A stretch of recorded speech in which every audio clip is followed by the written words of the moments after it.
vidéo avec plein de pourcentages qui vont indiquer tantôt des proportions, tantôt des taux d'évolution. Et on commence tout de suite par le premier exercice. Donc, dans une salle des fêtes, certaines personnes sont déguisées dans une proportion P. Parmi elles, il y a des femmes dans une proportion P'. Et on note P second la proportion de femmes déguisées dans la salle des fêtes. Alors, pour comprendre ça, on va utiliser un diagramme où on va schématiser les trois ensembles. Donc, le groupe le plus grand, c'est la salle des fêtes. Donc, on la note S. À l'intérieur duquel il y a le groupe des personnes déguisées, donc c'est grand D. Et à l'intérieur duquel il y a le groupe des femmes qui sont déguisées, donc FD. Les proportions correspondantes, c'est 100% pour le total, P et P'. Il reste la proportion P second que l'on va rajouter sur le schéma en indiquant ou en rappelant que la proportion P, c'est par rapport au groupe entier de la salle. La proportion P', c'est par rapport au groupe de personnes déguisées. Donc la proportion P second, c'est la proportion des femmes déguisées par rapport à l'ensemble de la salle. La formule qui relie ces trois proportions, c'est P second égale le produit des deux proportions P' et P. Cette formule, on va utiliser justement pour répondre aux trois questions qui nous sont posées. Dans la première, c'est la recherche de la proportion P' à partir, plutôt P second, à partir des deux proportions connues, P et P'. Donc on applique tout simplement la formule, P second égale le produit des deux proportions P et P', et en faisant le calcul, on obtient 0,21. Seulement, on va essayer de présenter ça comme dans l'exercice. Donc en pourcentage, on a P second, c'est 21%. Il suffit de multiplier bien sûr par 100. Alors on nous a demandé dans l'énoncé d'interpréter. Donc on va dire que 21% des personnes présentes dans la salle sont des femmes déguisées. Pour mieux comprendre ça, même si ce n'est pas demandé, on va rajouter revenir sur le diagramme pour essayer de comprendre la signification de toutes ces données. Donc, on va supposer que dans le groupe total, il y a 100 personnes. Comme 70% sont déguisées, donc il y a 70 personnes dans le groupe des personnes déguisées. Et comme 21% sont des femmes déguisées, le groupe FD comporte 21 personnes. Maintenant, la proportion de D dans S, c'est 70%. On le sait déjà. Mais la proportion de FD dans D, on ne la connaît pas. Et en la calculant, on retombe justement sur la proportion P' qui vaut 30%. Donc tout ça, c'est cohérent. Et on peut passer à l'exemple 2. Donc pour la question 2, c'est la proportion P qui nous manque. Et on va encore une fois faire appel à notre formule. P second égale P' fois P. Et en divisant les deux membres de l'égalité par P', on isole la donnée manquante P et on obtient P comme étant le quotient de P second sur P'. Alors, application numérique, on va diviser les deux pourcentages, 10 sur 100 et 20%. Et on rappelle ici que diviser par une fraction, c'est multiplier par son inverse. Et ça nous donne la possibilité de simplifier par 100, ce qui nous laisse à la fin 10 sur 20 qui vaut 0,5.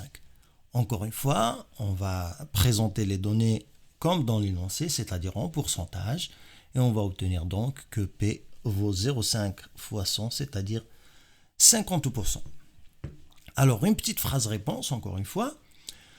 On va dire que 50% des personnes présentes dans la salle sont déguisées. Donc, c'est la proportion du groupe D dans le groupe S.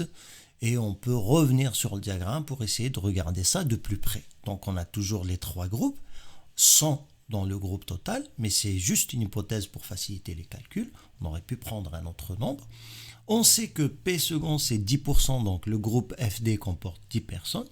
Mais on ne sait pas encore combien comporte le groupe D, puisqu'on ne connaît pas la proportion P encore. Alors on sait que la proportion FD dans D est de 20%. Si on pose le nombre de personnes présentes dans le groupe D, si on l'appelle X, ça veut dire que 10 sur X égale 20% d'après l'énoncé. Donc par un simple produit en croix, on peut dire que X vaut 10 fois 100 sur 20, c'est-à-dire 50. Donc on a retrouvé le résultat 50 qu'on peut remettre sur le diagramme. Donc on efface le point d'interrogation pour la donnée manquante et on rajoute 50. Et en vérifiant la proportion des personnes déguisées dans l'ensemble de la salle, on retombe bien sûr sur le pourcentage de 50% qu'on a retrouvé par le calcul. Donc tout ça, encore une fois, est assez cohérent et on peut passer à l'exemple ou à la question 3. Ici, c'est la proportion P' qui nous manque. Donc, comme dans l'exemple 2, on utilisera la formule utilisée à chaque fois, P second égale P' fois P, et cette fois, on ne va pas diviser par P', on va diviser plutôt par P, puisque c'est P' qui nous manque. Même application numérique que tout à l'heure, donc c'est 48 divisé par 60 qu'on va obtenir en appliquant la même règle que tout à l'heure. Donc on simplifie par 100 et on obtient 48 sur 60, c'est-à-dire 0,8. On interprète en pourcentage, ou plutôt on traduit en pourcentage, donc 0,8 fois 100, ce qui nous donne P' égale 80%. Comment on va interpréter ça? On va dire que 80% des personnes déguisées, on fait attention ici, pas des personnes présentes dans la salle, mais des personnes déguisées présentes dans la salle sont des femmes. Donc c'est la proportion du groupe FD dans le groupe D. Donc avec le schéma, on va refaire la même représentation que tout à l'heure. On sait que le groupe total contient 100. On sait que P second c'est 48%, donc ça sera 48 personnes dans le groupe FD. Et on sait que P égale 60%, donc c'est 60 personnes dans le groupe D. Et en calculant les différentes proportions, on retrouve bien sûr 48 sur 60. Et c'est exactement le calcul sur lequel on est tombé tout à l'heure en appliquant la formule. Donc 48 sur 60, ça nous donne les 80%. Encore une fois, tout ça c'est cohérent. En faisant des schémas et en faisant des calculs, tout se rejoint. Allez, on passe à l'exercice 2. Ici, c'est des taux d'évolution puisqu'on nous propose un article qui passe. On fait donc un schéma. Donc le prix initial, c'est 50. Le prix final, c'est 55. Et pour passer de l'un à l'autre, on utilise le taux d'évolution, ou plutôt on applique le taux d'évolution qui est de T%. Donc on le note T, on va essayer de le calculer moyennant la formule classique, donc c'est valeur d'arrivée moins valeur de départ sur valeur de départ. Donc c'est la différence absolue entre les prix rapportés au prix initial. En pourcentage, on doit multiplier par 100 et on obtient donc 10% comme taux d'évolution. La phrase est très simple, le prix a augmenté de 10%. Pas la peine de préciser le signe puisque on a déjà parlé du sens de l'évolution, c'est-à-dire l'augmentation. Pour le taux réciproque, ça va être une évolution dans l'autre sens. Donc pour passer de 55 à 50, on applique un taux qu'on note T'. Là aussi, c'est la même formule, valeur d'arrivée moins valeur de départ sur valeur de départ, sachant que le sens s'est inversé, donc la valeur de départ est devenue celle d'arrivée et vice-versa. Alors le résultat, c'est moins 9,09, mais attention, c'est une valeur approchée. Donc on le précise dans notre calcul et on note notre phrase réponse avec la mention d'environ. Donc le taux d'évolution qui permet de passer de 55 à 50% est d'environ moins 9,09%. Et on a fini aussi avec cet exercice-là. À l'exercice 3, donc on a la production d'une entreprise qui a diminué de 7% entre 2017 et 2018, puis a diminué de 2% entre 2018 et 2019. Donc vous remarquez bien que au lieu d'une seule évolution, on en a deux. Donc on va s'intéresser à ce qu'on appelle les évolutions globales. Et c'est la question 1, quel a été le taux d'évolution global de la production entre 2017 et 2019? Pour ce faire, donc, on va faire un schéma comme celui de l'exercice 2, mais avec deux étapes. Donc on va partir de 2017 vers 2018 vers 2019. La différence avec l'exercice 2, c'est qu'on n'a pas les valeurs qui ont diminué ou qui ont changé entre les différentes années. Donc au lieu d'appliquer la formule où on soustrait les valeurs d'arrivée et de départ et on rapporte par telle ou telle valeur, on va utiliser plutôt ce qu'on appelle les coefficients multiplicateurs. Donc, première évolution, c'est une diminution de 7%. Deuxième évolution, c'est une diminution de 2%. Et pour passer justement de la valeur de la production de 2017 à 2018, il suffit de faire une multiplication par le coefficient multiplicateur qui vaut donc 1 moins 7 sur 100. Et pour le deuxième coefficient multiplicateur, c'est 1 moins 2 sur 100. Et pour le taux d'évolution global qu'on l'on cherche, on va passer justement par le coefficient multiplicateur global que l'on ne connaît pas, mais qu'on peut calculer à partir des deux coefficients multiplicateurs initiaux. Donc, on va commencer la rédaction. On va dire soit Cm, le coefficient multiplicateur associé au taux d'évolution global qu'on a posé ou qu'on a noté T. On sait que le coefficient multiplicateur global associé donc au taux d'évolution global, il vaut 1 moins 7 sur 100 fois 1 moins 2 sur 100, c'est-à-dire le produit des deux coefficients multiplicateurs. Par application numérique, on trouve que ça vaut 0,9114. Alors à partir de là, on peut déduire le taux d'évolution qui vaut tout simplement le coefficient multiplicateur moins 1. Donc il faut à chaque fois retrancher 1 au coefficient multiplicateur pour trouver notre taux d'évolution.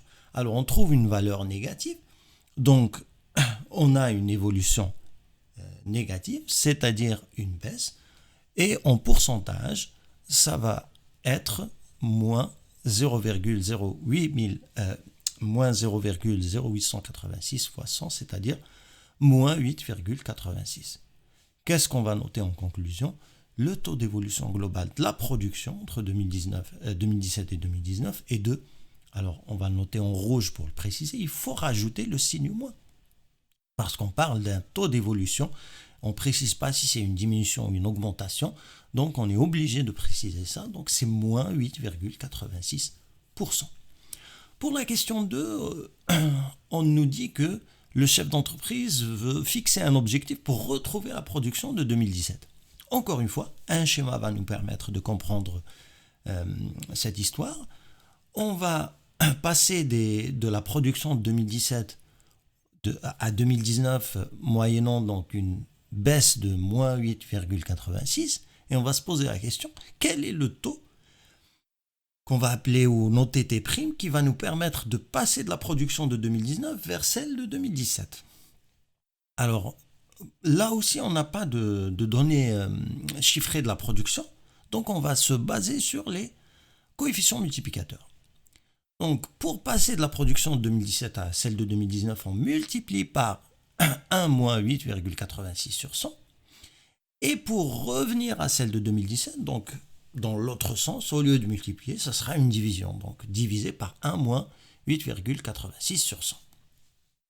Alors, on va noter ça, encore une fois, en commençant par donner un nom au coefficient multiplicateur qui nous manque. Donc, soit c'est un prime, le coefficient multiplicateur associé au taux d'évolution global T'. Alors, on sait que c'est un prime. Donc, c'est quoi? C'est le rapport, puisqu'il faut diviser, de 1 par Cm. Donc, 1 sur 1 moins 8,86 sur 100. Ce qui nous donne après calcul, donc 1 sur 0,9114. Et au total, on a, ou plutôt finalement, on a donc le résultat de 1 sur 0,9114 qui vaut 1,0972. Alors, il faut encore une fois ici rappeler que c'est une valeur approchée puisque on a réduit le nombre de décimales. À partir de là, comme tout à l'heure, on va retrancher la valeur 1. Donc le taux, c'est la différence entre le coefficient multiplicateur et 1.